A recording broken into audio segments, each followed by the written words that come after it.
तर होणारच हा यांच्यात आत्मविश्वास कुठला हेच मला कळत नाही. अगोदर ठरलेलं हे सगळ्यांना माहित आहे का? आम्ही प्रयत्न करतो हे झालं नाही पाहिजे.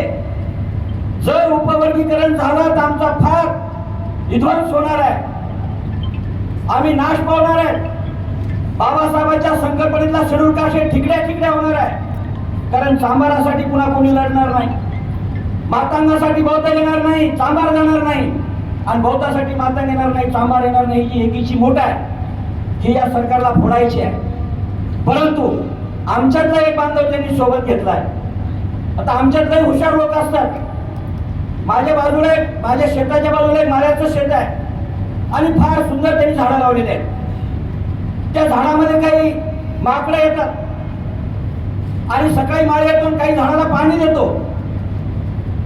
माकड माळी शेतातून गेल्यानंतर ते माकडं खाली उतरतात आणि जसा शेतकरी जसा माळीतो झाडाला पाणी घालतो त्याची नक्कल करतात आणि त्या झाडाला पाणी घालतात. त्या माळ्याची बायको पाहती की आपल्या पश्चात आपण नसतानाही माकडं मागेला पाणी घालतात. मग आपण एक दिवस नाही गेलो तर चालतंय का? आणि हे एक दिवस दोघं जण गेले नाही. माकडांनी वाट पाहिली, माळी आज येईल, आता येईल, थोड्या वेळाने येईल. माळी काय आला नाही. सगळी माकडं जमली. प्रमुख माकडं ते 3-4 माकडं प्रमुख होती. ते म्हणजे आपण या बागेला पाणी घालू. एक माकड घेतलं, झाडे त्याच्यामध्ये पाणी भरलं, ते पाणी घालू लागलं. दुसरं माकड म्हणलं नाही नाही थांबता म्हणजे. माळी सगळ्या झाडाला सारखं पाणी घालीत नसावा, त्याचं बरोबर आहे. जे झाड मोठं त्याला जास्त पाणी, जे झाड लहान त्याला कमी पाणी. हे मला बरोबर आहे, तुला डोका आहे. त्यानं सुरू केलं मोठे मोठे झाडे निवडू म्हणे. तिसरं हुशार माकड ते मला थांब मोठं झाड कसं ओळखायचं? ते मला अरे काय नाही नाही नाही नाही ज्याच्या मुळ्या खोल ते झाड मोठं, ज्याच्या मुळ्या वर ते झाड लहान. म्हणजे बघायचं कसं? धरझाड उपट, धरझाड उपट, धरझाड उपट, सगळी बाग उपटून टाकली. आमच्यात काय माकडं आहेत, ते बाग उपटायला निघालेले आहेत. त्यांना जर आपण जागेवर नाही थांबवलं, या बाबासाहेबांच्या चळवळीचा जो घाट या ठिकाणी संपवायला ते घाट घातलाय तो त्यांच्या यशामध्ये त्याच्यामध्ये ते पूर्ण होतील, त्यांना यश मिळेल. मग माझ्या आपल्याला या परिषदेच्या माध्यमातून 47,000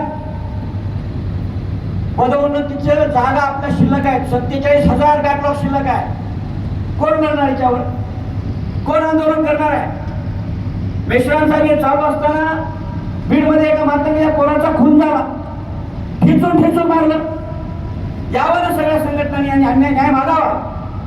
सगळ्या संघटना बौद्ध संघटनेचीच वाट पाहत होते आणि ठरलेल्याप्रमाणे बौद्धाची संघटना तिथं आली. त्यांनी त्या न्यायाला वाचा फोडली, गुन्हा दाखल झाला, आरोपीला अटक केली. आजही एवढा वाद चालू असताना या महाराष्ट्रामध्ये शेड्यूल कास्ट संरक्षण कोण करत असत? मी चर्मकार आहे, परंतु छाती ठोकून सांगतो, या देशातली या महाराष्ट्रातली चळवळ जर कुणी जीवन ठेवली असत, या महाराष्ट्रातला शेड्यूल कास्ट जर सही सलामत जीवन जगत असेल, स्वतःला सुरक्षित महसूस करत असेल, तर ते फक्त मार आणि मार.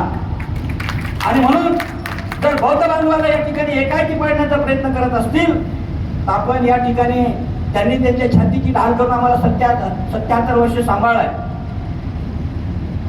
आम्हाला 77 वर्ष सांभाळ म्हणतो. चांभार असेल, मातंग असेल, पारधी असेल, यांनी आता ढाल बनवून पुढे आलं पाहिजे आणि बौद्धाला या ठिकाणी संरक्षण दिलं पाहिजे. खरं त्यांना संरक्षणाची गरज नाही, ते स्वतःच वाघ आहे, परंतु आपण त्यांच्या सोबत राहिलं पाहिजे. आणि जर असं नाही झालं तर आपल्याला आपली पुढची पिढी माफ करणार नाही. एवढंच या ठिकाणी बोलतो, थांबतो. जय भीम, जय भारत. धन्यवाद बनसोडे साहेब. बाहेर हॉलच्या बाहेर 2 4 व्हीलर आहेत, MH 43 15 24 आणि MH 26